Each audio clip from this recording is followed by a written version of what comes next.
বাংলা মানেই নদী। নদীর ঢেউ, কাদা, চর আর ভাঙনের সঙ্গে যুদ্ধ করে বেঁচে থাকা এক জনগোষ্ঠীর নাম বাংলা। এই নদীগুলো শুধু জীবন দেয়নি, দিয়েছে যুদ্ধের কৌশল, দিয়েছে আশ্রয়, দিয়েছে স্বাধীনতার স্বপ্ন। ষোড়শ শতাব্দীর শেষ ভাগে যখন দিল্লি থেকে আগ্রা পর্যন্ত মুঘল সাম্রাজ্যের পতাকা উঠছে, তখন এই বাংলাই ছিল সেই ভূখণ্ড যেখানে মুঘল শক্তি বারবার থমকে গেছে। এই থমকে যাওয়ার পেছনে কোনো একক সম্রাট ছিল না, ছিল না কোনো কেন্দ্রীয় সেনাবাহিনী। ছিল কিছু নাম, কিছু দুর্গ, কিছু নদীপথ, আর ছিল কিছু মানুষ যাদের ইতিহাস চেনে 12 ভূঁইয়া নামে। এই কাহিনী সেই মানুষদের, যারা জানত পরাজয় নিশ্চিত হলেও মাথা নত করা যায় না। নদী, কাদামাটি আর ধানের শীষে মোড়া এক উর্বর জনপদ। এই বাংলার বাতাসে ছিল স্বাধীনতার গন্ধ, আর মানুষের চোখে ছিল নিজের জমি রক্ষার অদম্য ইচ্ছা। কিন্তু ষোড়শ শতকের শেষ ভাগে এই শান্ত বাংলার আকাশে জমতে শুরু করে অশান্তির কালো মেঘ। দিল্লির মসনদ তখন মুঘল সাম্রাজ্যের দখলে। উত্তর ভারতের বিস্তীর্ণ অঞ্চল পেরিয়ে তাদের চোখ এবার পড়েছে বাংলার দিকে। কারণ বাংলা শুধু উর্বর নয়, বাংলা ছিল ধন সম্পদের ভাণ্ডার, নৌপথের রাজ্য, আর রাজনৈতিকভাবে দুর্বল হয়ে পড়া এক স্বাধীন ভূমি। আফগান শাসনের পতনের পর বাংলার কেন্দ্রীয় শক্তি ভেঙে পড়ে। সুলতানি শাসনের শেষ রেশটুকুও তখন কেবল নামেই টিকে আছে। এই শূন্যতাই মুঘলদের জন্য ছিল সবচেয়ে বড় সুযোগ। 1576 সালের রাজমহলের যুদ্ধে দাউদ খান কররানীর পতনের মাধ্যমে বাংলার আফগান শাসনের অবসান ঘটে। কাগজে কলমে বাংলা তখন মুঘল সাম্রাজ্যের অংশ, কিন্তু বাস্তবতা ছিল ভিন্ন। বাংলার অসংখ্য নদী, দুর্গ আর দুর্গম জলাভূমির ভেতরে জন্ম নিচ্ছিল এক ভিন্ন শক্তি, স্থানীয় জমিদার, ভূস্বামী আর যোদ্ধাদের মিলিত প্রতিরোধ। মুঘল সেনারা বুঝতে পারছিল বাংলা দিল্লির মতো নয়। এখানে যুদ্ধ মানে শুধু তরবারির সংঘর্ষ নয়, যুদ্ধ মানে নদীতে নৌযুদ্ধ, কাদায় আটকে যাওয়া ঘোড়া আর অচেনা ভূখণ্ডে প্রতিটি পদক্ষেপে মৃত্যুর সম্ভাবনা। এই সময়ে বাংলার নানা প্রান্তে একে একে শক্তিশালী স্থানীয় শাসকের উত্থান ঘটে। কেউ নদীর তীরে দুর্গ বানাচ্ছে, কেউ আবার বিশাল নৌবহর গড়ে তুলছে। তারা নিজেদের জমি, মানুষ আর সম্মান রক্ষায় প্রস্তুত। এরা কেউ রাজা নয়, কেউ সম্রাট নয়, এরা ভূঁইয়া, বাংলার মাটিতে শেকড় গাড়া শাসক। এই ভূঁইয়াদের মধ্যেই ধীরে ধীরে গড়ে ওঠে এক অনানুষ্ঠানিক জোট, ইতিহাস যাদের নাম দিয়েছে 12 ভূঁইয়া। 12 ভূঁইয়া কোনো একদিনে তৈরি হয়নি। এটা ছিল ভয়, প্রয়োজন আর সাহসের মিলিত ফল। একদিকে মুঘলদের আগ্রাসন, অন্যদিকে স্বাধীনভাবে বাঁচার আকাঙ্ক্ষা। এই দুইয়ের সংঘর্ষ থেকেই জন্ম নেয় এই প্রতিরোধ শক্তি। নদীপথে চলা মুঘল নৌবহর প্রায়ই স্থানীয় বাহিনীর অতর্কিত আক্রমণে ক্ষতিগ্রস্ত হতো। রাতের অন্ধকারে আগুন জ্বলত নৌকায়, ভেসে যেত লাশ। দিনের আলোয় আবার সব শান্ত, শুধু নদীর বুকে ভাসত ভাঙা বৈঠা আর রক্তমাখা কাঠ। মুঘল প্রশাসকরা একে ডাকত বিদ্রোহ, কিন্তু বাংলার মানুষের কাছে এ ছিল আত্মরক্ষা। এই অস্থির সময়ে ইতিহাসের মঞ্চে ধীরে ধীরে আবির্ভূত হচ্ছেন এক ব্যক্তিত্ব, যিনি কেবল একজন ভূঁইয়া নন, বরং 12 ভূঁইয়ার প্রতীক হয়ে উঠবেন। তার নাম ঈসা খাঁ। কিন্তু তার উত্থানের গল্প তখনও লেখা বাকি।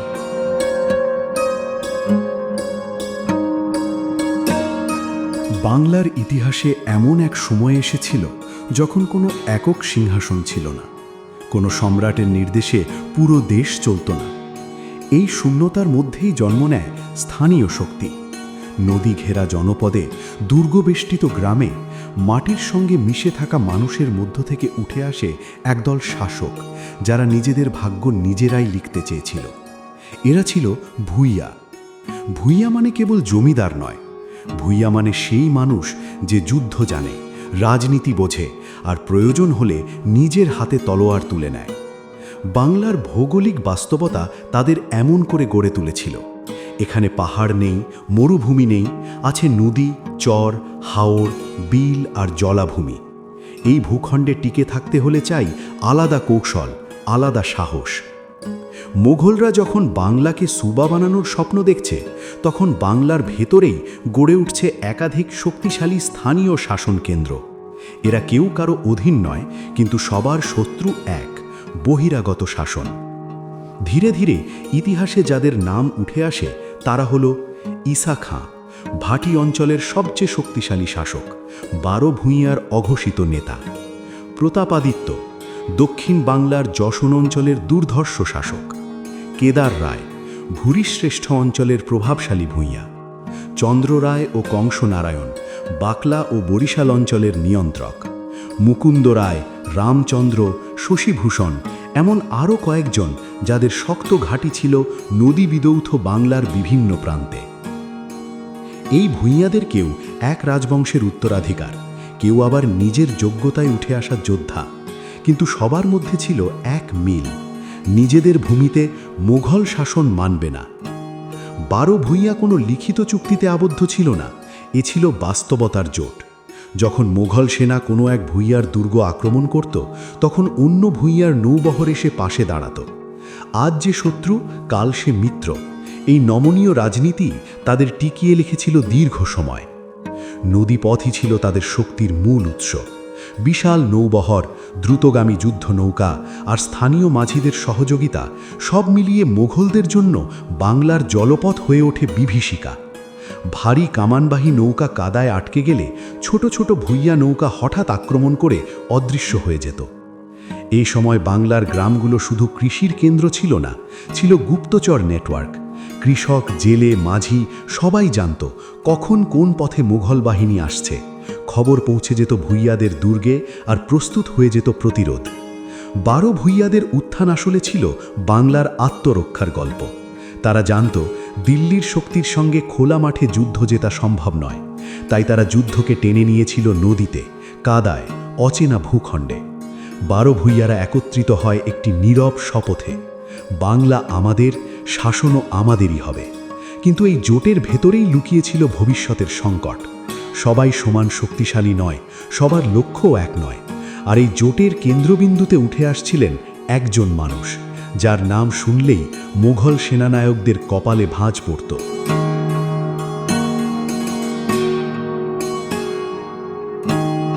ইতিহাসে কিছু মানুষ আছেন যাদের পরিচয় শুধু জন্ম বা পদবিতে সীমাবদ্ধ থাকে না। তারা সময়ের প্রয়োজনে নিজেকে গড়ে তোলেন, যুদ্ধের ভেতর দিয়ে, সিদ্ধান্তের ভারে আর মানুষের বিশ্বাস অর্জনের মাধ্যমে। বাংলার ইতিহাসে এমনই একজন নাম ঈসা খাঁ। 16 শতকের বাংলায় যখন ক্ষমতার শূন্যতা, তখন ঈসা খাঁ উঠে আসেন ভাটি অঞ্চলের গভীর নদী ঘেরা জনপদ থেকে। ভাটি অর্থাৎ পূর্ব ও মধ্য বাংলার সেই জলাভূমি অঞ্চল যেখানে ভূমি নয়, নদীই ছিল শক্তির মাপকাঠি। এখানেই গড়ে ওঠে তার দুর্গ, তার নৌবহর আর তার শাসন। ঈসা খাঁ কোনো রাজ পরিবারের বিলাসে বড় হননি। ইতিহাস বলে তিনি ছিলেন কঠোর বাস্তবতার সন্তান। ছোটবেলা থেকেই নদী, নৌকা আর অস্ত্রের সঙ্গে তার পরিচয়। যেখানে অন্যরা জমির পরিমাণ গুনত, সেখানে ঈসা খাঁ হিসাব করতেন কতটি নৌকা, কতজন মাঝি আর কোন নদীপথ কতটা নিরাপদ। এই বাস্তব জ্ঞানই তাকে আলাদা করে তোলে। মুঘলদের চোখে ঈসা খাঁ ছিলেন একজন বিপজ্জনক বিদ্রোহী, কিন্তু বাংলার মানুষের কাছে তিনি ছিলেন রক্ষাকর্তা। কারণ তিনি শুধু শাসন করেননি, তিনি প্রতিরোধের নেতৃত্ব দিয়েছেন। তার শক্তির মূল ছিল নৌবাহিনী, ছোট দ্রুতগামী যুদ্ধ নৌকা যেগুলো অগভীর পানিতে চলতে পারত, হঠাৎ আক্রমণ করে মিলিয়ে যেত। মুঘলদের ভারী জাহাজ আর কামান এখানে এসে অচল হয়ে পড়ত। নদীর বাঁক, চর, কাদার ফাঁদ সবকিছু ঈসা খাঁর পক্ষে কাজ করত। তিনি বুঝেছিলেন খোলা মাঠে মুঘলদের হারানো যাবে না, তাই যুদ্ধক্ষেত্রই বদলে দিলেন। ঈসা খাঁ শুধু যোদ্ধা ছিলেন না, ছিলেন চতুর রাজনীতিকও। তিনি জানতেন একা টিকে থাকা সম্ভব নয়, তাই 12 ভূঁইয়াদের মধ্যে নিজেকে প্রতিষ্ঠা করেন সমন্বয়কারী হিসাবে। কার সঙ্গে কখন হাত মেলাতে হবে আর কাকে কখন দূরে রাখতে হবে, এই ভারসাম্য তিনি দক্ষ হাতে সামলাতেন। তার দুর্গ ছিল শুধু ইট পাথরের নয়, ছিল মানুষের আনুগত্যে গড়া। কৃষক, মাঝি, জেলে সবাই জানত ঈসা খাঁর শাসনে তাদের জমি নিরাপদ, পরিবার নিরাপদ। এই বিশ্বাসই ছিল তার সবচেয়ে বড় শক্তি। মুঘল সুবেদাররা বারবার চেষ্টা করেছে তাকে দমন করতে। অভিযান এসেছে, সেনা এসেছে, কিন্তু ফলাফল এক: ব্যর্থতা। কারণ ঈসা খাঁ কখনো মুঘলদের নিয়মে যুদ্ধ করেননি। তিনি আঘাত করতেন ঠিক তখনই যখন শত্রু ভাবত সব শান্ত। তবে ঈসা খাঁ কোনো নিষ্ঠুর শাসক ছিলেন না। ইতিহাসে তার নাম আসে একজন ন্যায়পরায়ণ ভূঁইয়া হিসাবে। শাস্তি ছিল কঠোর, কিন্তু অন্যায় ছিল না। এই ন্যায়বোধই তাকে সাধারণ মানুষের হৃদয়ে জায়গা করে দেয়। তার নাম ছড়িয়ে পড়ে বাংলার বাইরে। মুঘল দরবারে ঈসা খাঁ মানে ছিল এক অমীমাংসিত সমস্যা। তাকে হারানো মানে বাংলার দরজা খুলে যাওয়া। এই সত্যটা মুঘলরা ভালোই জানত, কিন্তু সময় কাউকে ছাড়ে না। বয়স বাড়ে, চারপাশ বদলায়, আর রাজনীতির খেলাও কঠিন হয়। ঈসা খাঁ বুঝতে পারছিলেন শুধু শক্তি দিয়ে নয়, বুদ্ধি দিয়েও সামনে এগোতে হবে। মুঘল শক্তি ক্রমেই সংগঠিত হচ্ছে, আর 12 ভূঁইয়াদের ঐক্যে দেখা দিচ্ছে ফাটল।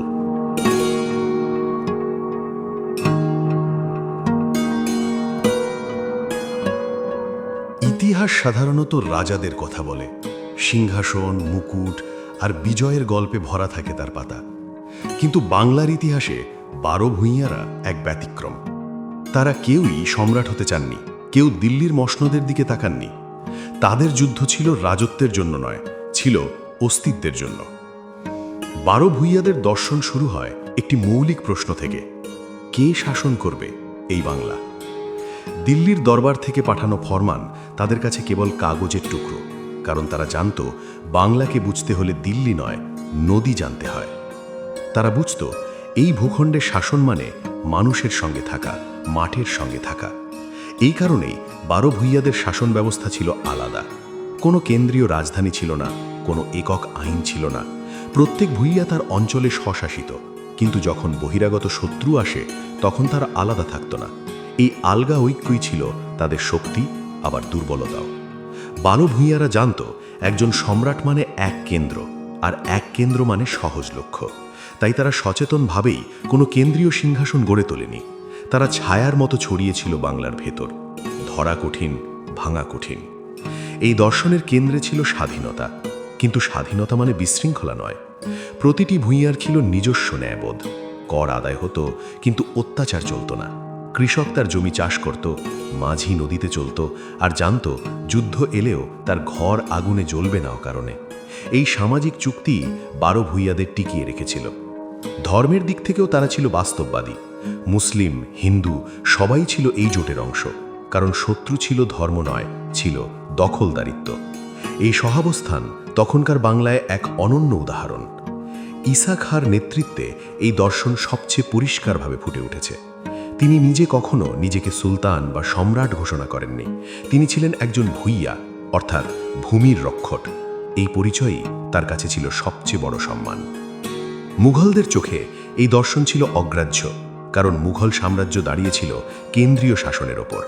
তাদের জন্য শাসন মানে ছিল ফরমান, কর আর আনুগত্য। কিন্তু 12 ভূঁইয়াদের কাছে শাসন মানে ছিল সম্মতি। এই দুই দর্শনের সংঘর্ষ অনিবার্য ছিল। 12 ভূঁইয়াদের যুদ্ধ কৌশলেও এই দর্শনের ছাপ স্পষ্ট। তারা কখনো স্থায়ী যুদ্ধ চায়নি। আঘাত করে সরে যাওয়া, সময় নষ্ট করা, শত্রুকে ক্লান্ত করে তোলা, এই ছিল তাদের পথ। কারণ তাদের লক্ষ্য ছিল টিকে থাকা, জেতা নয়। তবে এই দর্শনের ভেতরেই লুকিয়েছিল ভবিষ্যতের বিপদ। যখন সবাই নিজের অঞ্চলে স্বাধীন, তখন বড় সিদ্ধান্তে ঐক্য রাখা কঠিন। কেউ আপোষ করতে চায়, কেউ যুদ্ধ চালিয়ে যেতে চায়। এই ভিন্নতা ধীরে ধীরে ফাটল তৈরি করে।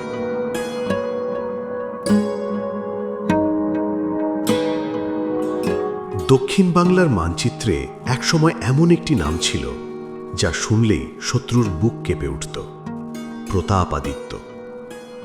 সুন্দরবনের গহীন জলাভূমি, নদী আর বনঘেরা অঞ্চলে তিনি গড়ে তুলেছিলেন এক শক্তিশালী শাসন, যেখানে নদী ছিল ঢাল আর অরণ্য ছিল প্রাকৃতিক দুর্গ। প্রতাপাদিত্য ছিলেন বাকলা যশোর অঞ্চলের শাসক।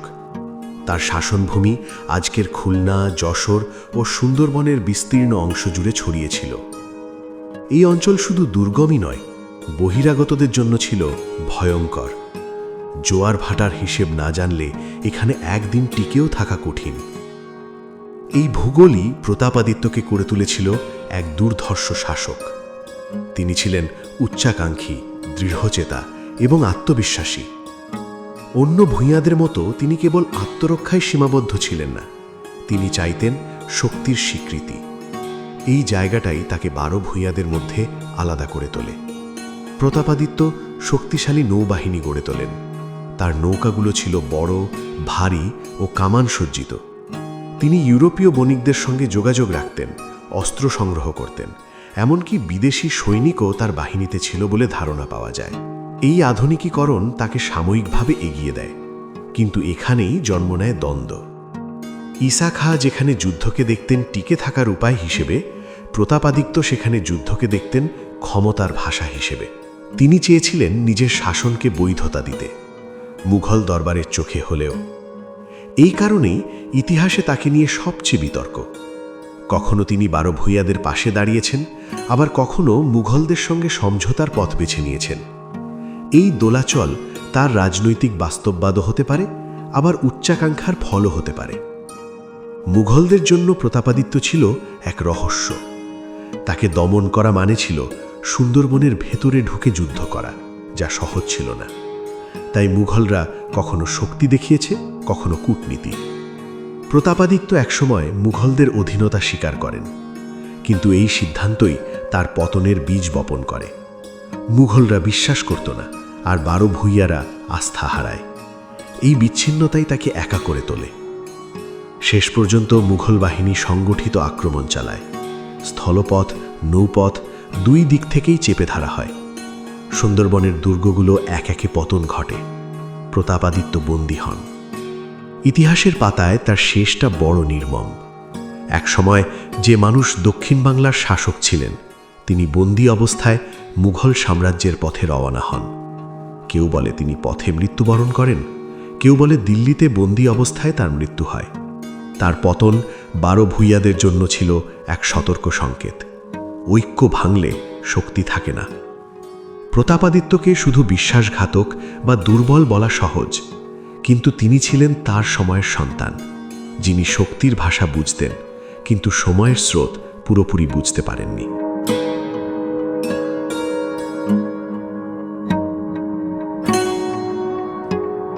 যুদ্ধ সবসময় সমান শক্তির মধ্যে হয় না। ইতিহাসের অনেক বড় যুদ্ধই হয়েছে অসমতায়। একদিকে সাম্রাজ্য, অন্যদিকে ভূমির সন্তানরা। বাংলায় মুঘল আর 12 ভূঁইয়াদের সংঘর্ষ ছিল তেমনই এক অসম যুদ্ধ। মুঘল সাম্রাজ্য তখন উপমহাদেশের সবচেয়ে সংগঠিত ও আধুনিক শক্তি। তাদের ছিল প্রশিক্ষিত সেনাবাহিনী, ভারী কামান, অভিজ্ঞ সেনাপতি আর একটি শক্তিশালী প্রশাসনিক কাঠামো। দিল্লি থেকে পাঠানো ফরমান মানেই ছিল শাসন প্রতিষ্ঠার ঘোষণা। অন্যদিকে 12 ভূঁইয়ারা কোনো কেন্দ্রীয় সেনা নয়, কোনো একক পতাকা নয়, ছিল বিচ্ছিন্ন দুর্গ, আলাদা আলাদা বাহিনী আর স্থানীয় মানুষের ওপর নির্ভরশীল এক প্রতিরোধ শক্তি। এই অসমতাই যুদ্ধকে করে তোলে দীর্ঘ, রক্তাক্ত আর অনিশ্চিত। মুঘলরা প্রথমে ভেবেছিল কয়েকটি অভিযানেই বাংলা দখল হয়ে যাবে, কিন্তু বাস্তবতা তাদের ভুল প্রমাণ করে। কারণ তারা যে ভূখণ্ডে যুদ্ধ করতে এসেছিল সেটার ভাষা তারা জানত না। বর্ষা এলেই মুঘল শিবিরে বিপর্যয়, কাদা, মশা, রোগ, তলোয়ার ছাড়াও শত্রু হয়ে উঠত প্রকৃতি। নদীপথে চলতে গিয়ে ভারী নৌকো আটকে যেত চড়ে, আর ঠিক তখনই চারদিক থেকে আঘাত আসত ভূঁইয়াদের ছোট নৌকো থেকে। এই নৌযুদ্ধ ছিল বাংলার নিজস্ব শিল্প। ঈসা খাঁয়ের নেতৃত্বে ভূঁইয়ারা নদীকে অস্ত্র বানায়। তারা কখনো সামনাসামনি যুদ্ধে জড়াত না। হঠাৎ আক্রমণ, রাতের অভিযান, সরবরাহ লাইন কেটে দেওয়া, এই কৌশলে মুঘল বাহিনী ক্লান্ত হয়ে পড়ত। এক একটি যুদ্ধে হয়তো ভূঁইয়ারা জয় পেত না, কিন্তু মুঘলরা কখনোই নিশ্চিত বিজয় পেত না। মুঘল সেনাপতিরা ধীরে ধীরে কৌশল বদলায়। তারা বুঝে ফেলে শুধু শক্তি দিয়ে হবে না। তাই তারা একদিকে সামরিক চাপ বাড়ায়, অন্যদিকে কূটনীতি চালু করে। কিছু ভূঁইয়াকে প্রলোভন দেখানো হয়, কিছু জনকে ভয় দেখানো হয়। এই কৌশলই সবচেয়ে বিপজ্জনক হয়ে ওঠে। 12 ভূঁইয়াদের ঐক্য ছিল নীরব, লিখিত নয়, তাই সন্দেহ ঢুকতে সময় লাগে না। কেউ ভাবতে শুরু করে যুদ্ধ চালিয়ে লাভ কি, কেউ ভাবে মুঘলদের সঙ্গে সমঝোতাই বুদ্ধিমানের। এই বিভক্তি যুদ্ধের মোড় ঘুরিয়ে দেয়। ঈসা খাঁ যতদিন বেঁচে ছিলেন ততদিন এই বিভক্তি পুরোপুরি প্রকাশ পায়নি। তার ব্যক্তিত্বই ছিল জোটের আঠা। কিন্তু সময়ের সঙ্গে সঙ্গে মুঘল চাপ বাড়ে আর 12 ভূঁইয়াদের প্রতিরোধ দুর্বল হতে থাকে। যুদ্ধ তখন আর শুধু বাহ্যিক নয়, ভেতরেরও। মুঘলরা ধাপে ধাপে অগ্রসর হয়, এক একটি দুর্গ পতন ঘটে, এক একটি নৌবহর ধ্বংস হয়। 12 ভূঁইয়াদের যুদ্ধ তখন রূপ নেয় রক্ষার লড়াইয়ে, নতুন কিছু জয়ের নয়, পুরনো কিছু ধরে রাখার। এই অসম যুদ্ধের সবচেয়ে বড় ট্র্যাজেডি ছিল এটা কোনো একদিনে শেষ হয়নি। বছরের পর বছর ধরে মানুষ ক্লান্ত হয়েছে, গ্রাম জ্বলে উঠেছে, নদী লাশ বয়ে নিয়েছে, তবু বাংলার প্রতিরোধ থেমে যায়নি।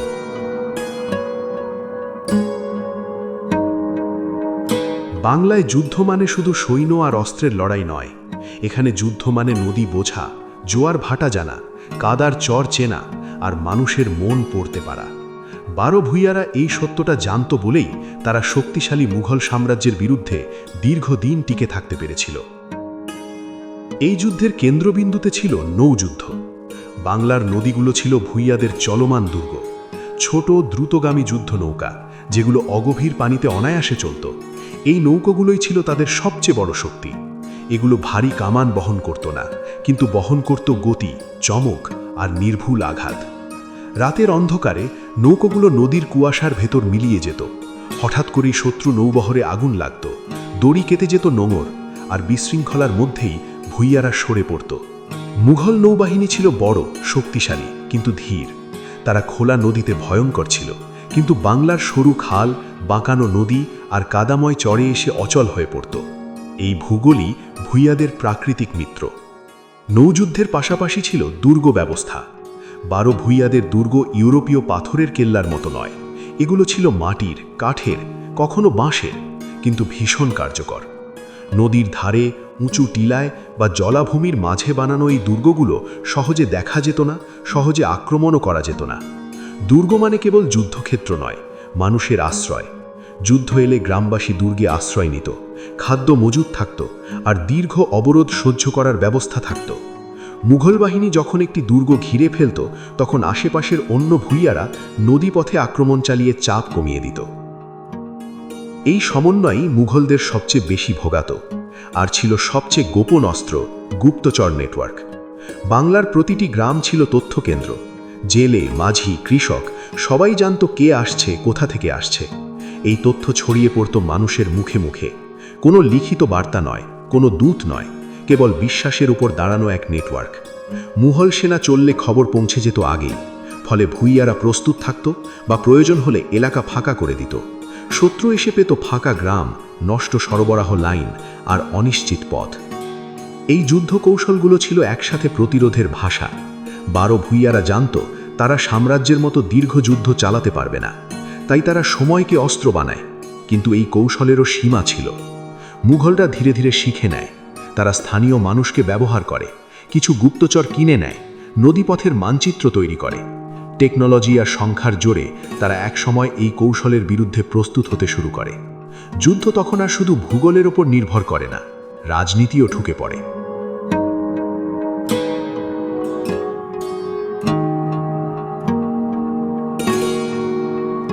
যুদ্ধ যতক্ষণ বাইরে থাকে ততক্ষণ লড়াই করা যায়, কিন্তু যখন সন্দেহ ঢুকে পড়ে মনের ভেতর, তখন শক্তিশালী দুর্গও দুর্বল হয়ে যায়। 12 ভূঁইয়াদের ইতিহাসের সবচেয়ে বড় আঘাত এসেছিল মুঘলদের তলোয়ার থেকে নয়, এসেছিল ভাঙা বিশ্বাস থেকে। 12 ভূঁইয়াদের ঐক্য কখনোই পাথরের মতো শক্ত ছিল না, এটা ছিল প্রয়োজনের বন্ধন। সবাই একত্র হয়েছিল কারণ শত্রু এক ছিল, কিন্তু শত্রু যখন কৌশল বদলায় তখন সেই বন্ধনেও ফাটল ধরে। মুঘল প্রশাসকরা খুব ভালো করেই বুঝেছিল 12 ভূঁইয়াদের একসাথে হারানো কঠিন, তাই তারা আঘাত করল অন্য জায়গায়। তারা তলোয়ার নয়, ব্যবহার করল কূটনীতি। কিছু ভূঁইয়াকে প্রস্তাব দেওয়া হলো, মুঘল অধীনতা মানলে জমিদারি থাকবে, মর্যাদা থাকবে, এমনকি উপাধিও মিলবে। আবার যারা অনমনীয় তাদের জন্য ছিল ভয়, বৃহৎ সেনা, অবরোধ, ধ্বংস।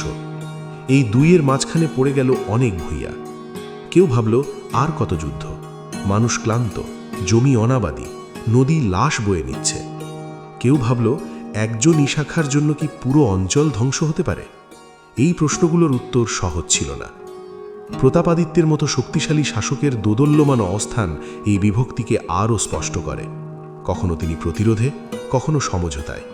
তার এই সিদ্ধান্তগুলো অন্য ভূঁইয়াদের মধ্যে সন্দেহ তৈরি করে, আর সন্দেহ মানেই দুর্বলতা। যে ভূঁইয়া একসময় নৌবহর পাঠিয়ে সাহায্য করত, সে এবার দেরি করতে শুরু করে। কেউ আরেকজনের দুর্গপতনের খবর শুনেও নীরব থাকে। একসময় এই নীরবতাই হয়ে ওঠে বিশ্বাসঘাতকতার সমান। ঈশা খাঁ এই বিভক্তি দেখছিলেন, কিন্তু তিনি জানতেন জোর করে ঐক্য ধরে রাখা যায় না, বিশ্বাস চাপিয়ে দেওয়া যায় না। তাই তিনি চেষ্টা করেছিলেন আলোচনার মাধ্যমে, ব্যক্তিগত সম্পর্কের মাধ্যমে জোট টিকিয়ে রাখতে।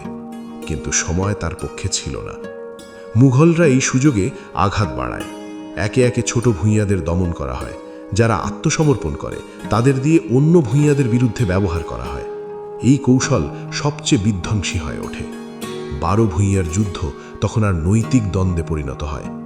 লড়াই করবে না বাঁচবে, সম্মান রাখবে না মানুষ বাঁচাবে। এই দ্বন্দ্বেই অনেক সিদ্ধান্ত নেওয়া হয়, যেগুলো ইতিহাসে বিশ্বাসঘাতকতা নামে লেখা থাকে। কিন্তু সেই সময়ের মানুষদের কাছে এগুলো ছিল বেঁচে থাকার চেষ্টা। তবু সব বিশ্বাসঘাতকতা ক্ষমাযোগ্য নয়। কিছু দুর্গ পতন ঘটে ভেতরের দরজা খুলে দেওয়ার কারণে। কিছু যুদ্ধে পরাজয় আসে আগাম খবর ফাঁস হয়ে যাওয়ায়। এই ক্ষতগুলো 12 ভূঁইয়াদের প্রতিরোধকে ভেতর থেকে রক্তাক্ত করে তোলে। সবচেয়ে নিঃসঙ্গ চরিত্র ঈশা খাঁ। তিনি তখনও লড়ছেন, কিন্তু তার পাশে আগের মতো কেউ নেই। নদীর পাড়ে দাঁড়িয়ে থাকা সেই মানুষটি বুঝতে পারেন যুদ্ধ হারানো যায়, কিন্তু বিশ্বাস হারালে ইতিহাস বদলে যায়। শেষ হয় এক ভারী নীরবতায়। ভাঙা জোট, ফাঁকা দুর্গ আর বাংলার আকাশে ঝুলে থাকা এক অনিবার্য পরিণতি।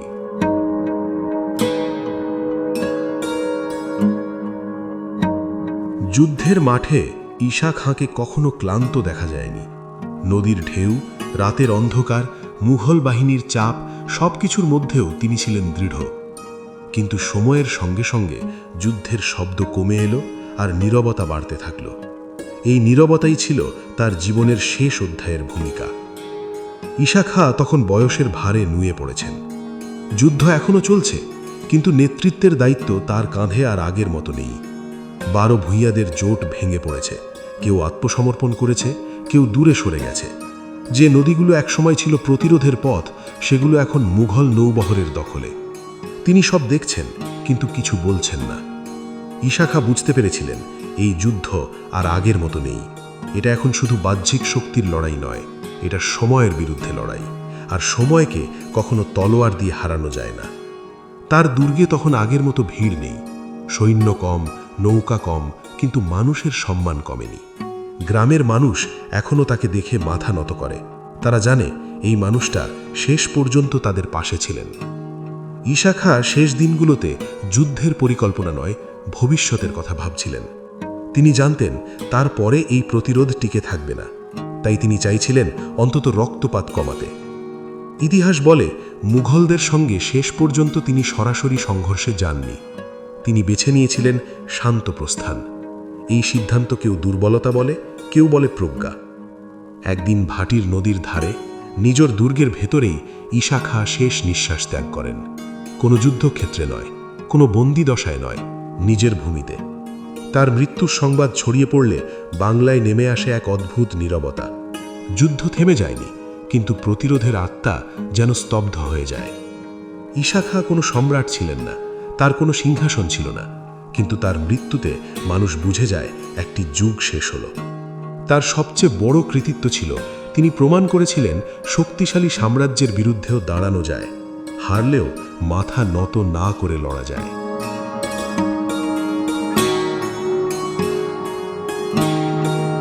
ঈশা খাঁর মৃত্যু বাংলার প্রতিরোধে এক বড় শূন্য সৃষ্টি করে। তার নেতৃত্বে যা ছিল একটি সমন্বিত শক্তিশালী নেটওয়ার্ক এখন ফাটল ধরে। 12 ভূঁইয়ারা একসাথে থাকার প্রজ্ঞা হারাতে শুরু করে। নদী, চর, দুর্গ সবকিছু এখন মুঘলদের চোখে লক্ষ্যবস্তু। প্রতাপাদিত্য যেমন পূর্বেই পতিত হয়েছেন, তেমনইভাবে অন্য ভূঁইয়াদেরও অবস্থা দুর্বল হয়ে আসে। কেউ আত্মসমর্পণ করে, কেউ পালিয়ে যায়, কেউ আবার মুঘলদের প্রলোভনে হাত দেয়। প্রত্যেকটি অবসান ছোট হলেও ইতিহাসের ধারাকে বদলে দেয়। মুঘলরা ধাপে ধাপে আক্রমণ চালায়, নৌপথ ধরে যুদ্ধে এগোয়, নদীতে জাল বিছিয়ে বিপর্যয় ডেকে আনে। যেখানে আগে ভূঁইয়ারা রাতের অন্ধকারে আক্রমণ চালাতো, এখন মুঘলরা জানে কখন কোথায় হামলা আসবে। প্রযুক্তি, সংখ্যা, অভিজ্ঞতা সব কিছু একসাথে তাদের পক্ষে।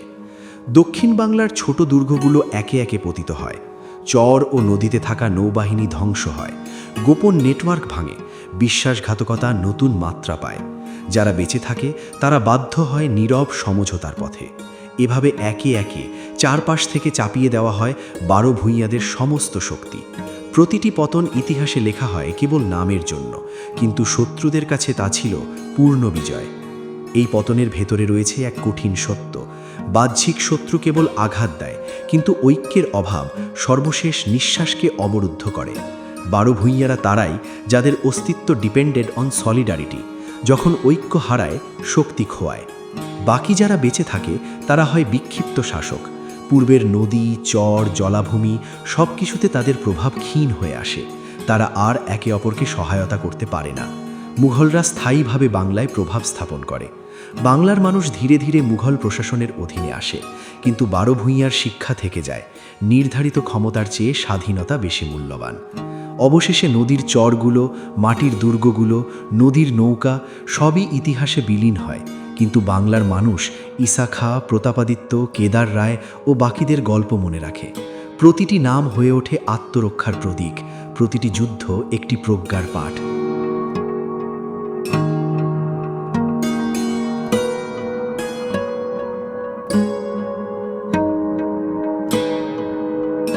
12 ভূঁইয়ারা চলে গেছে বহু শতাব্দী আগে, কিন্তু তাদের গল্প আজও বাংলার নদী, চর, জলাভূমি আর মাটির সঙ্গে ঘনিষ্ঠভাবে মিলেমিশে আছে। তারা ছিলেন শুধু শাসক বা যোদ্ধা নয়, তারা ছিলেন প্রতিরোধের প্রতীক, স্বাধীনতার পাথেয় এবং ন্যায়ের পক্ষে লড়াকু। ঈসা খাঁ, প্রতাপাদিত্য, কেদার রায়, চন্দ্র রায়, কংস নারায়ণ, মুকুন্দ রায়, রামচন্দ্র, শশীভূষণ এই সমস্ত নাম শুধু ইতিহাসের পাতায় নয়, মানুষের মনেও অম্লান হয়ে আছে। এই ভূঁইয়াদের জীবন ও সিদ্ধান্তের মধ্যে লুকিয়ে আছে এক গুরুত্বপূর্ণ শিক্ষা: শক্তি মানেই নয়, কৌশল, নেতৃত্ব এবং বিশ্বাসী দীর্ঘস্থায়ী। ঈসা খাঁর নেতৃত্ব দেখিয়েছে কিভাবে মানুষ নিজের ভূখণ্ড, মানুষের জীবন এবং স্বাধীনতার জন্য লড়তে পারে। প্রতাপাদিত্যের উদাহরণ প্রমাণ করে উচ্চাকাঙ্ক্ষা থাকলেও সময় এবং ঐক্য ছাড়া শক্তি দীর্ঘস্থায়ী হয় না।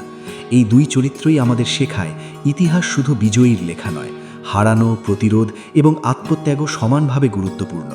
12 ভূঁইয়ারা আমাদের শিক্ষা দিয়েছে কৌশলের মূল্য।